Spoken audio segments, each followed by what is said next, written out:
البنزين بتاع العقل حاجتين، الاكسجين والسعرات الحراريه.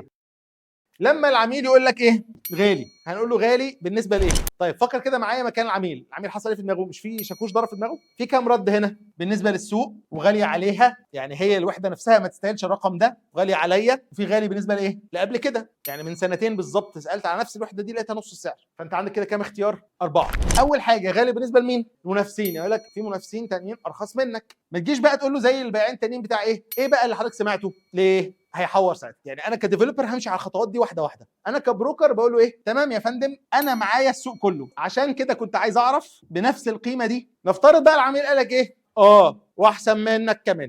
الفكره يا جماعه، هو خد الشاكوش ولا لا؟ بس الشاكوش قال له كلمه ايه؟ قيمه. ليه بقى؟ لان يا جماعه تاني، مش قلت لكم يا جماعه الميزان ده هيفضل جوه دماغكم طول الوقت، لانه جوه دماغ العميل طول الوقت. فانت حضرتك طول ما انت قاعد بتتكلم عن الشقه والمحل والمكتب والحلاوه والمول واللوكيشن والديزاين المكسب قاعد ايه؟ بينزل. حلو قوي. بكام بقى؟ بمليون و950.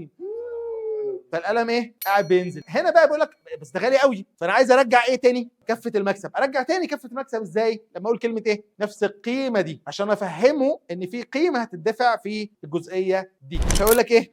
بنفس القيمه دي واحسن منكم كمان. ساعتها هتقول له ايه؟ لو تسمح لي نفكر مع بعض بصوت عالي، وتكتب بين قوسين كلمه ايه؟ التفاصيل. الكلمه دي لينا احنا ولا ليه هو؟ ليك انت. هنا بقى ازاي اوضح التفاصيل؟ حاجه اسمها توضيح المعنى بالمثال او توضيح المعنى بالضد، وحاجه اسمها الاهداف المشتركه، وحاجه اسمها الاعداء المشتركه. بالمناسبه يا جماعه، الطريقه دي في حل الاعتراضات بتديك فايده ثانيه خالص. انك اصلا لما بتسال سؤال، ايه اللي بيحصل لك؟ انت بيبقى عندك وقت انك انت تعمل ايه؟ تتنفس وتفكر. العقل يا جماعه دايما بيشتغل بحاجتين، البنزين بتاع العقل حاجتين، الاكسجين والسعرات الحراريه. السعرات الحراريه اللي هي ايه؟ الاكل.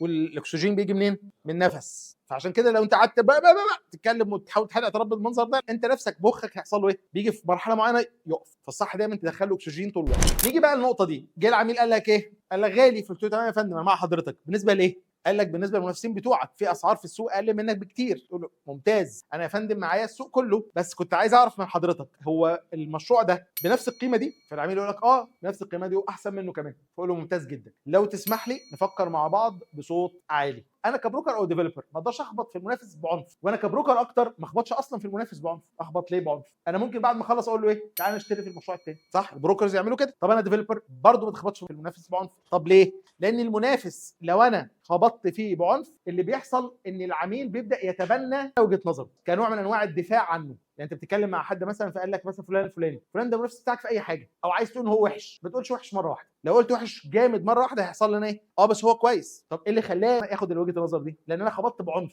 لكن لو خبطت براحه هنعرف نتفاهم. بقول له تمام يا فندم، كل الشركات شركات ايه؟ محترمه. كده انا اظهرت الايه؟ احترام للمنافسين. لكن بص بقى، الضربه دي ضربه في مقتل. كل شركه بتسعر العقار بتاعها على اساس ايه؟ القيمه اللي بتقدمها. انا كده شملت المنافس من غير ما اغلط فيه. وانا مش عايز حضرتك تفكر في القرار الشراء العقاري النهارده وبكره، انا عايزك تفكر فيه ايه؟ 100 سنه لقدام. يا جماعه زي ما اتفقنا، لو سمحتم هنقعد 3 اسابيع بعد ما نخلص الكورس تقرا من السكريبت في التليفون، تقراه، بعدين تعملوا ايه؟ 3 اسابيع اللي بعدهم تبقى السكريبت جنبك وانت شغال بتبيع. 3 اسابيع اللي بعدهم هات السكريبت وعدل فيه. كل الشركات العقاريه شركات محترمه، لكن كل شركه بتسعر المنتج بتاعها على اساس القيمه اللي هي بتقدمها. وانا عشان كده بفكر مع حضرتك، مش عشاننا لكن عشان مستقبل ولادنا. بص انا حطيت ايه؟ كلمه ولادنا. تمام؟ وعايز حضرتك تفكر في شقتك خلال 100 سنه من النهارده. ساعتها تبدا تقول اهم صفه موجوده عندك انت، سواء عند المطور اللي انت بتبيع عنده او عند المشروع اللي انت شغال فيه، والصفه دي تكون متناسبه مع ايه؟ مع الكلام اللي قاله لك في الاسئله المؤهله. يعني هو قال لك ايه؟ انا اهم حاجه عندي الاستثمار. فانت لما يقول اهم حاجه عندك الاستثمار، لما تيجي بقى تتكلم في الصفه دي، هات اكتر حاجه بتطلع الار او اي في المشروع اللي انت شغال فيه، اكتر المنافسين بتوعك. الكلام بقى على مين؟ عليه هو. ايه بقى توضيح المعنى بالضد؟ ان انا اعكس الكلام. انا فهمته من كلام حضرتك انت بتدور على ايه؟ على عدد الاستثمار. لو انا عايز اطلع اعلى عدد الاستثمار، اختار موقع كويس ولا اختار موقع مش احسن حاجه؟ كلمه مش احسن حاجه دي انا كده ضربت مثال بايه؟ بالضد. مثلا هو العميل قال لك انا واخد الشقه دي عشان خاطر انا واولادي نازلين من الخليج. لما اجي اتكلم بقى عن الكومباوند، اتكلم في ايه في الكومباوند؟ مش الرفاهيه، اتكلم في الامان.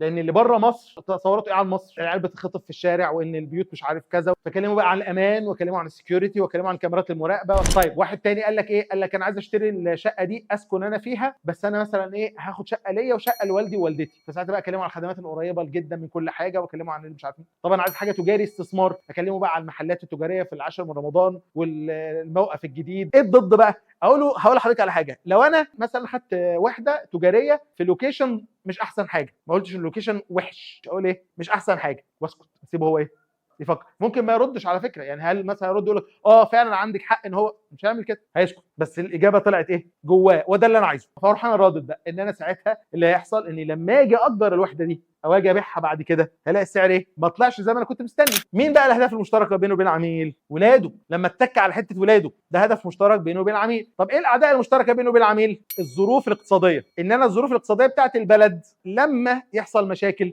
فحضرتك لو انت فلوسك في عقار تقدر تعمل ايه؟ تزود من قيمه الفلوس بتاعتك.